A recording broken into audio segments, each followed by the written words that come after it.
Welcome my YouTube channel math by Pawar sir Sikar channel में आपका स्वागत है। आज हम एसएससी दिल्ली पुलिस के लिए विशेष सीरीज अपनी जो वंदे सीरीज है उसके बारे में इंपॉर्टेंट चर्चा करने वाले हैं, जिससे कि आज का सेशन होने वाला है शानदार। यदि आपको वीडियो अच्छी लगे वीडियो को लाइक करें, शेयर करें, कमेंट करें और सब्सक्राइब करना बिल्कुल भी नहीं भूले, जिससे कि आपको लेटेस्ट अपडेट सबसे पहले मिल सके। अब चलते हैं क्लास की तरफ।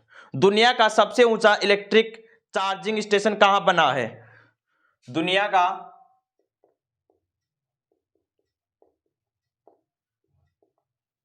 सबसे ऊंचा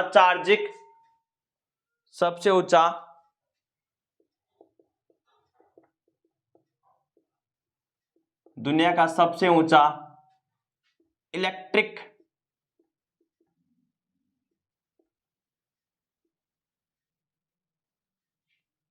दुनिया का सबसे ऊंचा इलेक्ट्रिक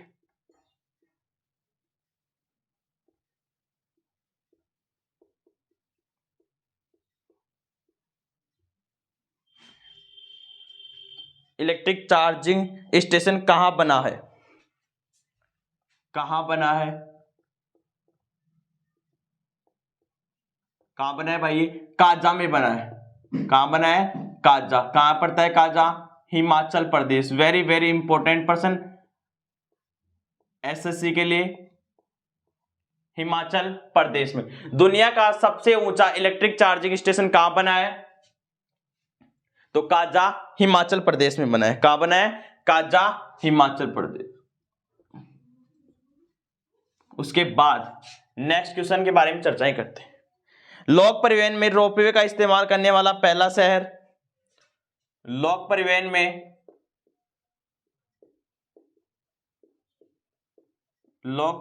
में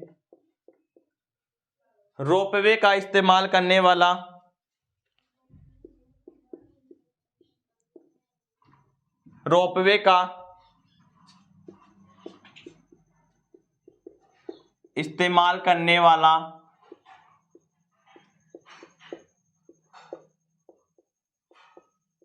प्रथम शहर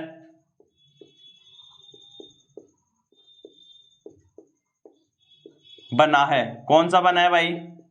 वाराणसी। कौन बना है? वाराणसी। क्या बना है? लोक परिवहन में रोपवे का इस्तेमाल करने वाला पहला शहर कौन सा बना है? वाराणसी बना है। ठीक है। भारत की पहली E double decker AC bus सेवा की शुरुआत कहां की गई है? भारत की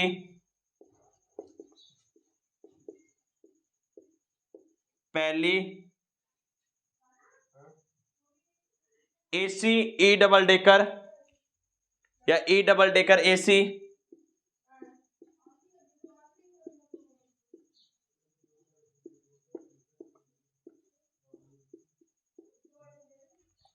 भारत की पहली E double decker AC bus की शुरुआत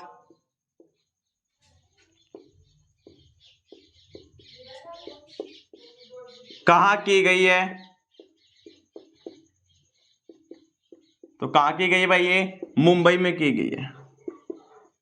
कहां की गई है? मुंबई में की गई। Next question. भारत का रूर प्रदेश किसे कहा जाता है?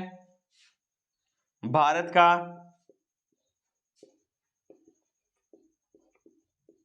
रूर प्रदेश किसे कहा जाता है?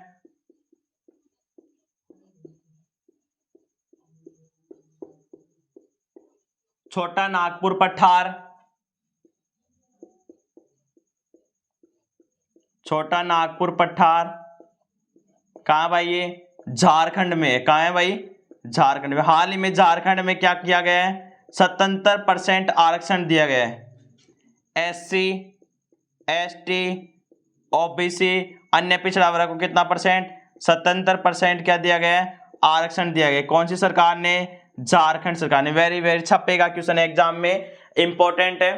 दुनिया का सबसे ऊंचा इलेक्ट्रिक चार्जिंग स्टेशन कहां बना है? काजा हिमाचल प्रदेश में बना है। कहां बना है? काजा हिमाचल प्रदेश। लोक परिवहन में रोपवे का इस्तेमाल करने वाला पहला शहर कौन सा बना है? वाराणसी बना है। कौन सा बना है भाई? वाराणसी बना है। भारत की पहली ई डबल डेकर एसी की बस की शुरुआत कहां की गई है?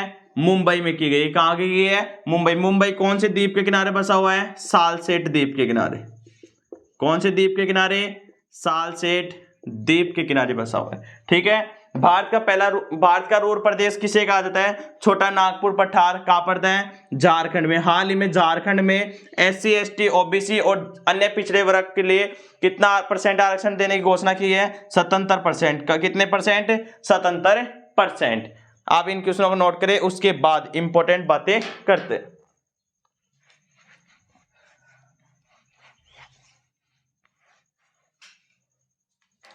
देखें, कुछ अनुसंधान केंद्र हैं, उनके बारे में बातें कर लेते हैं। एग्जाम में कई बार पूछे गए हैं और आने वाले नेक्स्ट एग्जाम में पूछे जाएंगे।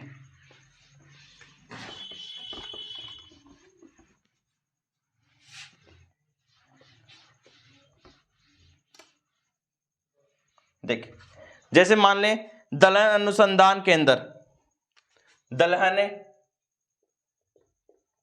अनुसंधान संस्था या केंद्र। दलहन अनुसंधान केंद्र कहाँ है? कानपुर।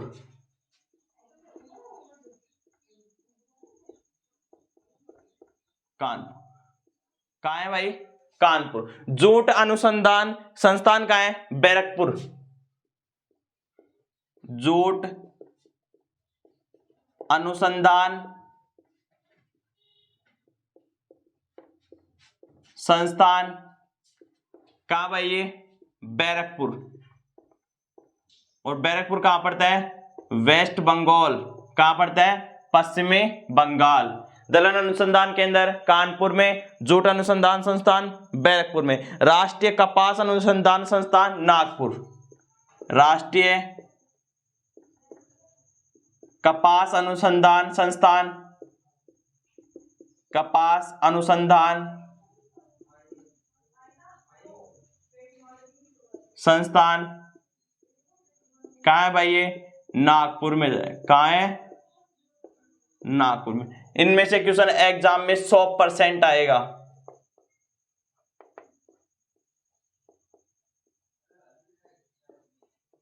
ठीक है। राष्ट्रीय कपास अनुसंधान केंद्र कहाँ है? नागपुर में। कॉफी अनुसंधान संस्थान कहाँ है? चिकमंगलूर। कॉफी अनुसंधान संस्थान कहाँ है भाई? ये चिकमंगलूर। और चिकमंगलूर कहाँ पड़ता है? कर्नाटक।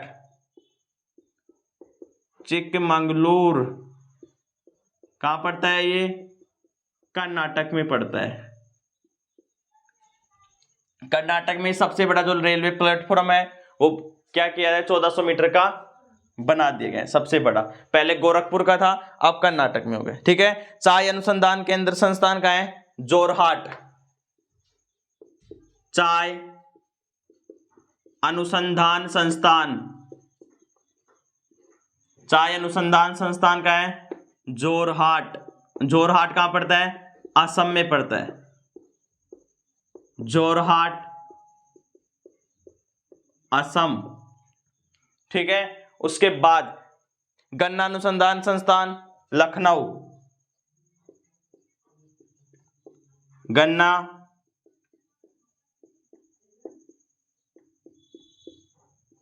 अनुसंधान संस्थान क्या है भाई? ये लखनऊ। कहाँ है? लखनऊ। दलहन अनुसंधान केंद्र कहाँ है? कानपुर में। जूट अनुसंधान संस्थान कहाँ है? बैरकपुर में। राष्ट्रीय कपास अनुसंधान केंद्र कहाँ है? नागपुर में। कपास कौन सी मिट्टी के लिए अच्छा होता है? काली मिट्टी के लिए। कॉफी अनुसंधान केंद्र चिकमंगलूर कर्नाटक में। चाय अनुसंधान जोरहाट असम में। गन्ना अनुसंधान लखनऊ में। कहाँ है भाई? लखनऊ में। गन्ना का जो प्रजनन केंद्र है वो कहाँ है? कोयम्बटूर में। कहाँ है? कोयम्बटूर में। विश्व में आधुनिक जैविक कृषि का जनक किसे कहते हैं? विश्व में आधुनिक जैविक कृषि का जनक, आधुनिक जैविक कृषि का जनक किसे कहते हैं भाई? Albert Howard. किसे कहते हैं? Albert Howard. Albert Howard. किसे कहते हैं? अल्बर्ट हावर्ड को क्या कहते हैं? विश्व में आधुनिक जैविक कृषि का जनक कहते हैं। ठीक है। वृहत स्तर पर जैविक कृषि अपनाने वाला प्रथम देश,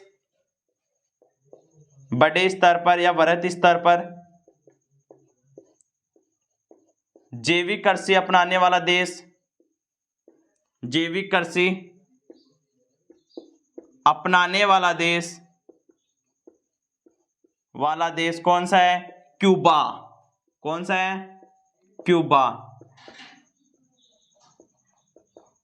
और भारत में जो ऐसा राज्य है जो पूर्णतः जैविक कृषि अपनाता है, भारत में राज्य जैविक कृषि, भारत में राज्य कौन सा है? सिक्किम। कौन सा राज्य है भाई? सिक्किम राज्य। इंपॉर्टेंट है, इससे क्वेश्चन इस बोर्ड पे जो लिखा हुआ है इससे क्वेश्चन एग्जाम में 1% छपने वाला है। ठीक है। दलहन अनुसंधान केंद्र कानपुर, जोट अनुसंधान बैरकपुर, राष्ट्रीय कपास अनुसंधान नागपुर, कॉफी अनुसंधान चिकमंगलूर, चाय अनुसंधान जोरहट असम में, गन्ना अनुसंधान लखनऊ में, गन्ना प्रजनन केंद्र कोयम्बटूर में। विश्व में आधुनिक जैविक कृषि का जनक अल्बर्ट हावर्ड को कहते हैं। वृहत स्तर पर जैविक कृषि अपनाने वाला देश क्यूबा। राज्य कौन सा है? सिक्किम। और राजस्थान में राज्य कौन सा है? डूंगरपुर है। कौन सा राज्य भाई? डूंगरपुर है, जिसकी लिंगानुपात क्या है? सर्वाधिक है। कितना है? सर्वाधिक है। किसका? डूंगरपुर का। ठीक है। उसके बाद नेक्स्ट क्वेश्चन की चर्चाएं करते हैं।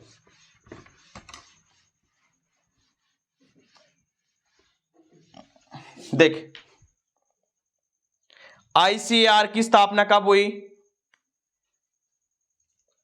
आईसीएआर की स्थापना और इसका हेडक्वार्टर कहां बना हुआ है? नई दिल्ली में। 16 जुलाई 1929 को। 16 जुलाई इंपॉर्टेंट है, 1929। हेडक्वार्टर कहां है इसका? नई दिल्ली में। कहां है भाई? नई दिल्ली में। ऐसा कौन सा बंदरगाह है जिसकी आकृति लैंगून के समान है? पारादीप बंदरगाह। कौन सा बंदरगाह? पारादीप है। विश्व मरुस्थलीकरण दिवस कब मनाया जाता है? 17 जून। विश्व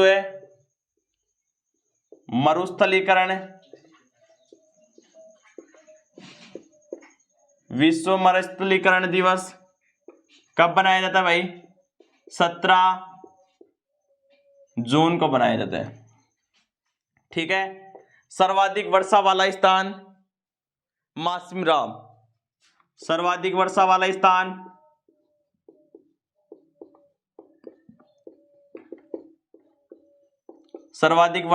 स्थान मासिमराम। कितनी वर्षा होती है भैया? 1141 सेंटीमीटर। सबसे ठंडा स्थान द्रास जम्मू कश्मीर। सबसे कम वर्षा वाला स्थान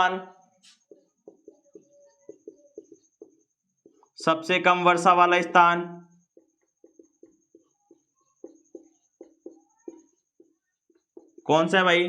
लेह है। कितनी सेंटीमीटर बारिश? 5 सेंटीमीटर। उसके बाद मानसून का सबसे कम ठहराव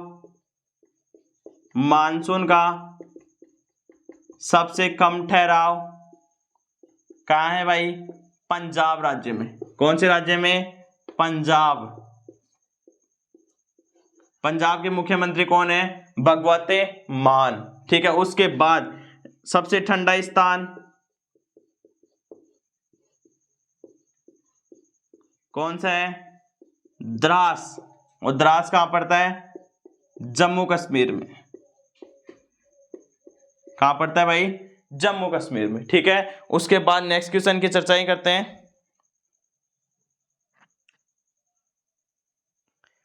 जलवायु का वर्गीकरण किसने किया? भारत में जलवायु का वर्गीकरण किसने किया भाई? कोपेन ने किया। कब किया? 1918 में। कहां का था? जर्मनी का था। कितने प्रकार की जलवायु बताई? 8 प्रकार। कितने बताए? 8। आधार किसको माना? तापमान, वर्षा और वनस्पति। तापमान, वर्षा वनस्पति को क्या माना, आधार माना। कौन माना, कोपेन माना। आप इन बातों को नोट करें, उसके बाद नेक्स्ट चर्चाएं करते हैं। देखें कुछ इंपॉर्टेंट बातें, आप इन बातों को नोट करें। आईसीएआर की स्थापना कब हुई, 16 जुलाई 1929 को। कब हुई, 16 जुलाई 1929 को। जैव विविधता दिवस कब मनाया जाता है, 22 मई को बनाया जाता है। हेडक्वार्टर कहाँ है इसका, नई दिल्ली में। विश्व मरुस्थलीकरण दिवस 17 जून। सर्वाधिक वर्षा वाला स्थान मासिमराम, कहाँ, कितनी सेंटीमीटर, 1141। सबसे कम वर्षा वाला स्थान लेह है, 5 सेंटीमीटर। सबसे मानसून का सबसे कम ठहराव पंजाब में। सबसे ठंडा स्थान द्रास। कोपेन के अनुसार जलवायु का वर्गीकरण किसके द्वारा किया गया, कोपेन के द्वारा। कब किया गया, 1918 में। कहाँ के संबंधित थे ये, जर्मनी से। आधार कितना, किसको माना, तापमान, वर्षा और वनस्पति। कितने प्रकार के, 8 प्रकार के। कितने प्रकार के, 8 प्रकार की। ठीक है, उसके बाद नेक्स्ट चर्चाएं करते हैं।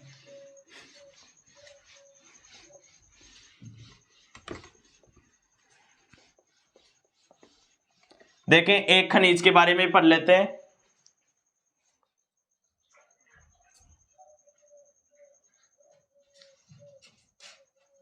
देखें थोरियम के बारे में पढ़ लेते हैं। कौन सा खनिज है, थोरियम। थोरियम में जो भारत की जो स्थिति वो कैसी है, भंडारण और उत्पादन में कौन सा नंबर पे है, पहला नंबर है। एक प्रकार का तटीय बालू का खनिज है। देखिए भंडारण और किसमें, उत्पादन में कौन से नंबर पे है भाई, ये फर्स्ट नंबर पे है। कौन सा खनिज, थोरियम। यह एक प्रकार का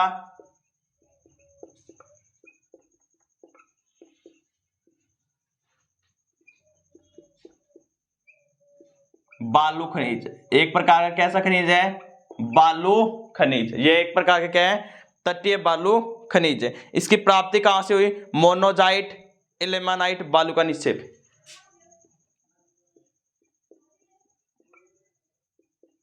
मोनोजाइट या मोनोजाइट इल्मेनाइट, इल्मेनाइट बालू का निक्षेप से क्या हुई, इसकी प्राप्ति हुई। ये एक प्रकार बालू का, तटीय बालू का खनिज है। आप ऐसे में तटीय बालू का खनिज। ठीक है, इसका जो इंपॉर्टेंट क्या है, इसमें क्या ध्यान रखना है अपने को, उत्पादन क्षेत्र अपने को क्या रखने हैं, इसके ध्यान रखने हैं। केरल में है, जैसे तमिलनाडु में, आंध्र प्रदेश, ओडिशा। उत्पादन क्षेत्र केरल, तमिलनाडु, आंध्र प्रदेश और ओडिशा और राजस्थान। ओडिशा, राजस्थान। राजस्थान में तो कहां से प्रसिद्ध है भाई, पाली से इसका क्या होता है, उत्पादन। केरल में क्या होता है, केरल में होता है कोल्लम और पलक्कड़। कोल्लम और पलक्कड़, कोल्लम पलक्कड़, पलक्कड़। तमिलनाडु में कन्याकुमारी, मदुरई, कन्याकुमारी, मदुरई। आंध्र प्रदेश में विशाखापट्टनम। आंध्र प्रदेश में कहां से होता है भाई, विशाखापट्टनम। ओडिशा में कहां से होता है, मोनोजाइट बालू का रेत। मोनोजाइट बालू का रेत से, मोनाजाइट बालू का रेत से, बालू का रेत से किसकी प्राप्ति होती है, थोरियम की। भंडारण व उत्पादन में पहला स्थान, एक प्रकार का तटीय बालू का खनिज है। उसके बाद मोनोजाइट इल्मेनाइट बालू का शेप से इसकी प्राप्ति होती है। उत्पादन क्षेत्र केरल में कोल्लम है, पलक्कड़ है, तमिलनाडु में कन्याकुमारी, मदुरई है, आंध्र प्रदेश में विशाखापट्टनम है, ओडिशा में मोनोजाइट बालू का रेत से है, राजस्थान में कहां संबंधित है, पाली से संबंधित है। अब कुछ इंपॉर्टेंट बातें, जो इंपॉर्टेंट फैक्ट्स बनने वाला है दिल्ली पुलिस के लिए, वन भारतीय वन रिपोर्ट है उसके बारे में बातें करेंगे। फिलहाल कौन सी आई है? 17वीं वन रिपोर्ट आई है। किसने जारी की, किसके द्वारा जारी की जाती है, सबसे पहले कौन जारी किया था और अब कितने नंबर किया, उसके बारे में चर्चाएं करें। आप इसे नोट करें।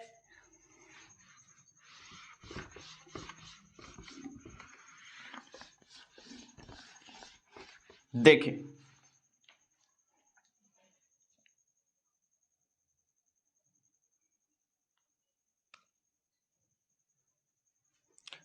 वन रिपोर्ट, वन रिपोर्ट, देखें वन रिपोर्ट जारी कौन करता है भाई? FSI। कौन जारी करता है? भारतीय वन संरक्षण विभाग जारी,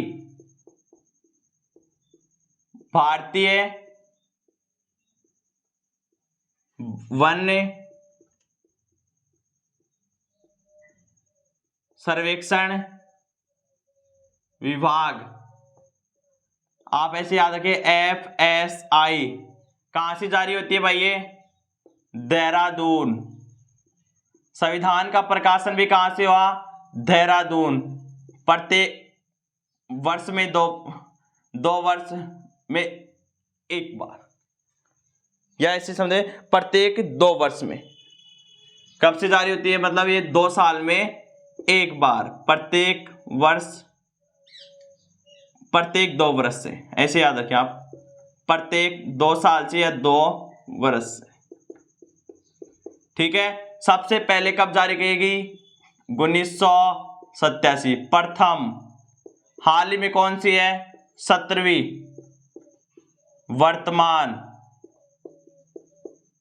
वर्तमान किसके जारी की गई? भूपेंद्र यादव के द्वारा 14 जनवरी 2022 के, 14 जनवरी 2022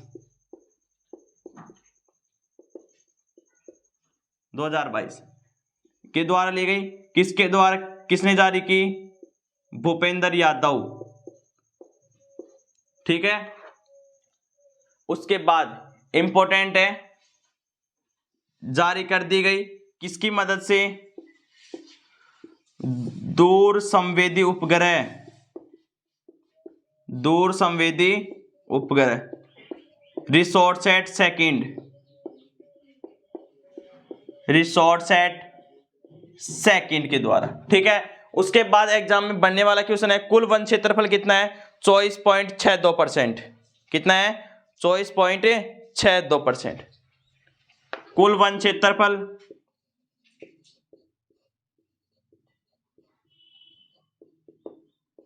24.62%। इसमें 2 भाग बना लिया आप, वन आवरण एग्जाम में पूछे जाएंगे यहां से, और एक वृक्षावरण,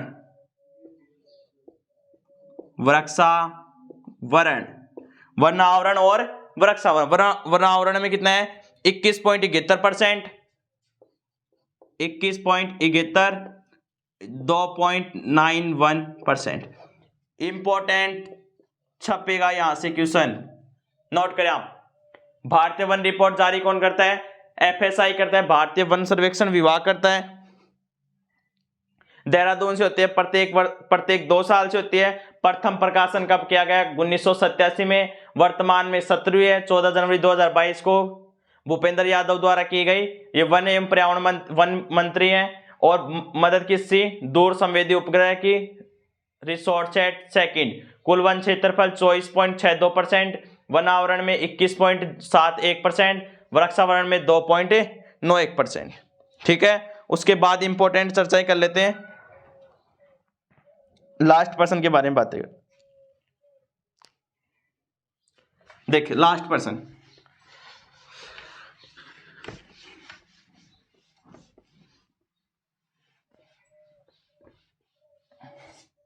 देखिए टाइगर परियोजना, बाघ परियोजना इंपॉर्टेंट है, यहां से क्वेश्चन छपेगा। भारत में शुरुआत कब हुई? 1973।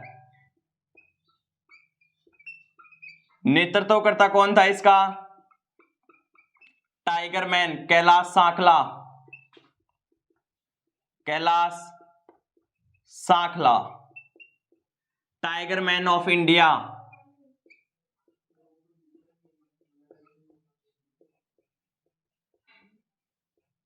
टाइगर मैन ऑफ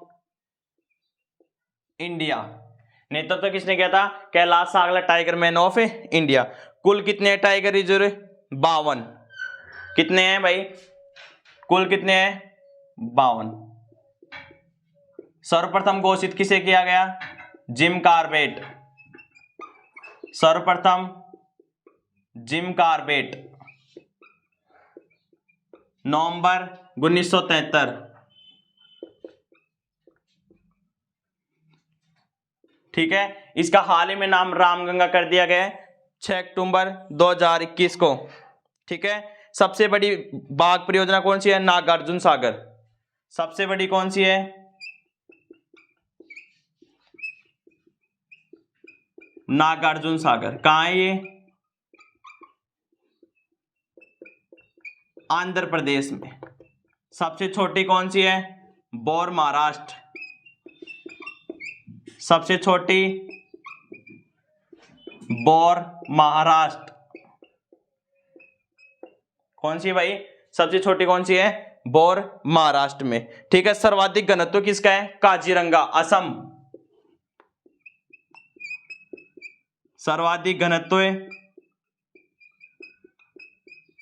काजीरंगा, एक सींग के गेंडे के लिए प्रसिद्ध काजीरंगा।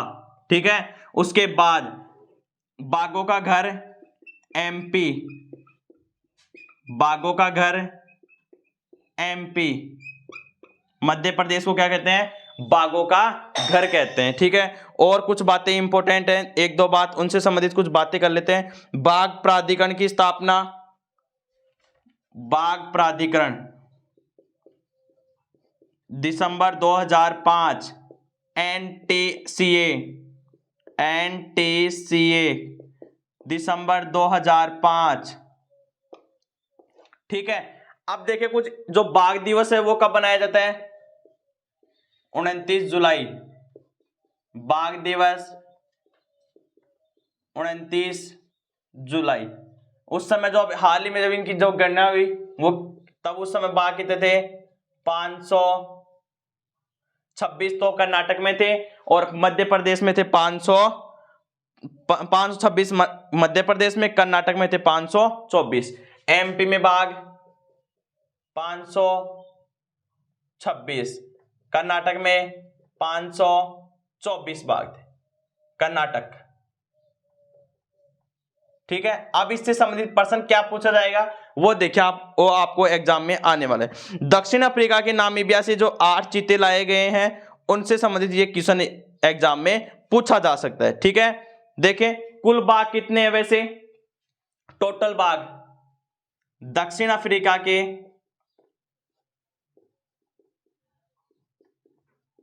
नामीबिया